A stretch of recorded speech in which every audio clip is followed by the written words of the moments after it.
Fuck you, cunt. How is that? Perfect. This is an absolute tragedy. It's an absolute tragedy that such an amazing animation is being swept under the rug. Seriously, this deserves more recognition. Go watch it. 7 minutes of your time. You'll thank me. Hello everybody, welcome to YouTube Explained. Hey, I haven't seen you in a while. Now, I'm going to do more of these episodes, I fucking promise you. This is from now on, you know, I'm going to upload weekly, okay? And if I don't, go to my Twitter and shout at me, please. Like, this is a promise I'm making to you, and I'm going to uphold it, and you're going to fucking let me know if I don't. I know you hate it when I delay episodes, but look at this.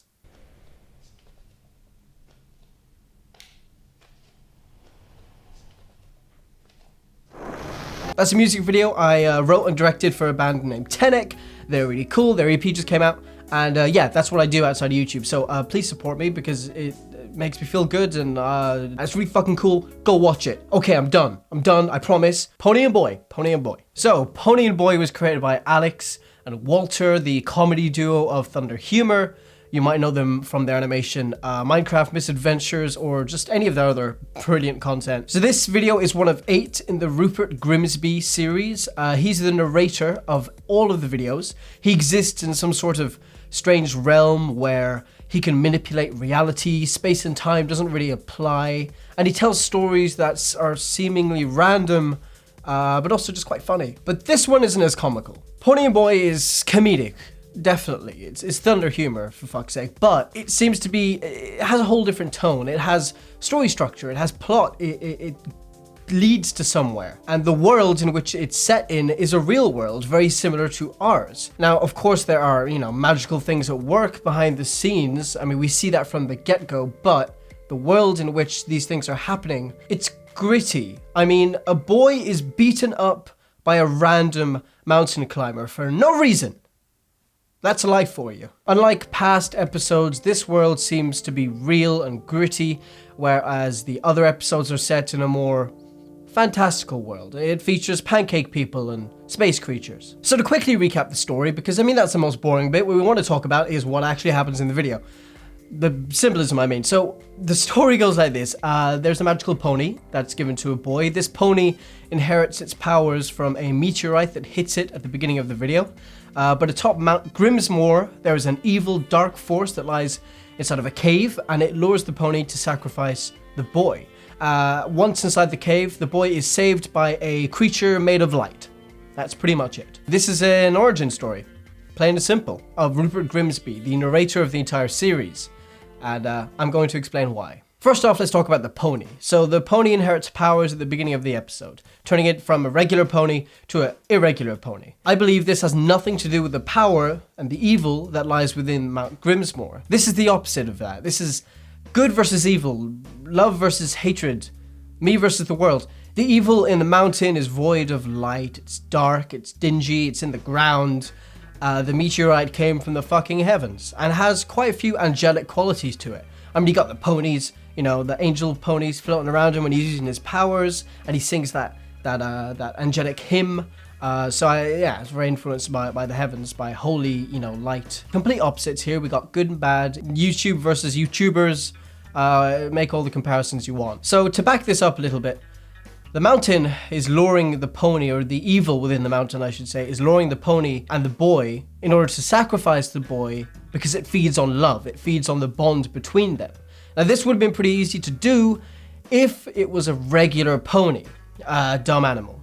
But it's not. It's a pony with fucking superpowers. So, you know, the pony was lured over, but in order to do that, the mountain had to literally enter the pony's dreams and convince it that the boy was going to turn against him. And we see the mountain interjecting into the story. They should be here by now. Any minute now. He's waiting for the pony to come. I mean, he literally says they should be here by now. Because this isn't a regular pony and this is no regular love and bond they share. So having been tricked by the evil force, the pony brings the boy to the mountain and the boy is sacrificed. But the pony feels regret. The pony feels bad. They had a very special bond because he's an intelligent, thinking, superpower horse. He loved the boy, and the boy loved him. Hence why the mountain wanted him in the first place. So, the pony goes into the cave after him. We see him shout or something. We see a shot of the mountain, and then we go inside the cave where the boy is floating. And we see the pony come up beside him, lick his face. We see the angel ponies. We see the creature of light. That is the pony. I mean, you can see his legs look sort of muscular. They look kind of horse-like.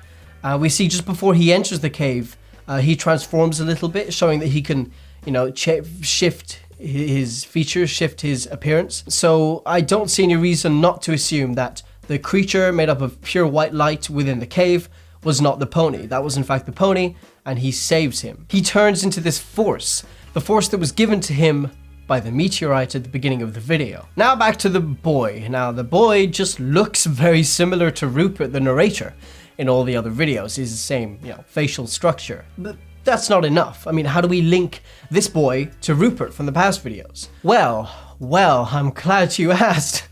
Such a pretentious cunt. The boy never got to eat. If you remember the video, he went to steal some peaches. He went to steal some peaches, and then he got tongued, and he got untongued, I guess, and he went to sleep, and then he went to the mountains. He never got to eat the peaches, is the point. He was hungry. Now, looking back at the other videos, in 5 out of 7 of him, Rupert Grimsby is eating.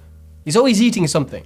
Most of the time. Now, this could be a coincidence, of course. It's a pretty flimsy piece of evidence, I hear you say. Think about the stories that Rupert tells, and think about this story. The stories that Rupert tells are very chaotic, very random. They have things that don't exist. They contain impossibilities. They have men cake, and they have creatures from outer space, and the stories often just twist out of nowhere and just change, and they're often very short and open-ended.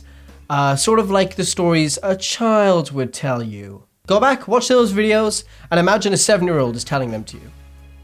Tell me that doesn't work. And a final bit of evidence, look at the theme song for the video, which is amazing, by the way. I've been listening to it on repeat. It's great. But look at these lyrics. And boy turns to man, he will not forget.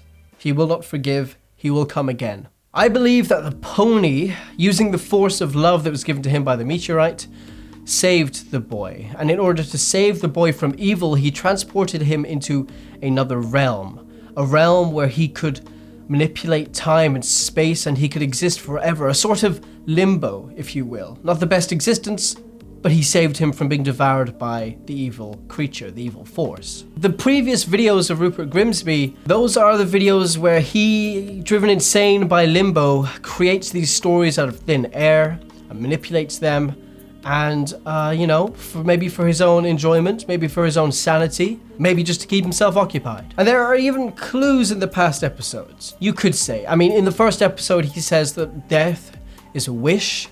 I mean, if you were an eternal being living in limbo by yourself, I think death would be a wish. And in the Vampire Coffee episode, he enters the story and he says, "They do not see me." And finally, in the episode about the goose, he enters the story again, he puts it on pause, pauses it, and he changes it. He says story twist, and the whole thing just changes instantly. So I believe he's the one creating these stories and manipulating them. This is also a story about love versus hatred. The force that the pony was hit with in the beginning of the video came from the heavens. As I said earlier, there are little miniature pony angels that float around him.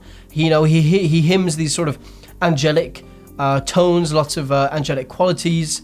In the kitchen, he freaks out and light comes out of him. He's obviously linked to the light creature at the end, in my opinion. And at the end of the episode, he turns into an object. Now, in every episode of Rupert Grimsby, there's an object shown. I haven't been able to really make a link with the other objects yet, but in this episode, he turns into a diamond after he saves the boy. I believe this may be the realm, this little pocket in time that the boy is being held within. But also, diamonds are symbolic of love, famously. So, the mountain, on the other hand, is the opposite. It feeds on love. It's dark and scary, and it feeds on happiness and affection. I mean, come on, how obvious do you have to be? The creature planned on feeding from the affection between an ordinary horse and a boy, but little did it know that this horse is symbolic of love in this story, so he was doomed to fail. And this love that they share, the pony and the boy, it's more than any other. Again, look at the lyrics. You know how a boy can love his own toy and love his best friend, but this love was more, and all it was for was to feed the darkness. The horse ended up sacrificing the boy, but he felt bad, so he entered the cave and he saved him. He saved him from the darkness, and he transported him into a sort of limbo where Rupert Grimsby resided for the rest of his existence. Well, I don't know. There's more videos to be made. I'm looking forward to the rest of them. And I think Rupert Grimsby's name, I think he took his name from the mountain. He changed it a little bit. It's like Batman. It's like Batman, where did he get his name? Oh, he ran into some trouble with some bats. Where did Rupert Grimsby get his name? Oh, well, he ran into some trouble on Mount Grimsmore. I think it's very obviously an origin story. Yeah. That's my take on it. Thank you so much for watching this video. YouTube only lets me put annotations up to the last 30 seconds of the video, so I'm going to be quick. Thank you so much. Follow me on Twitter and Instagram. But really, yeah, do it. And check out the music video I mentioned earlier. Check out my other videos. Share them, you know. Oh, and if you want to be notified of a future video, so go to my channel and click the little bell, notification bell, and you'll be notified for future videos and all that. Please, I need to eat food and survive. Thanks.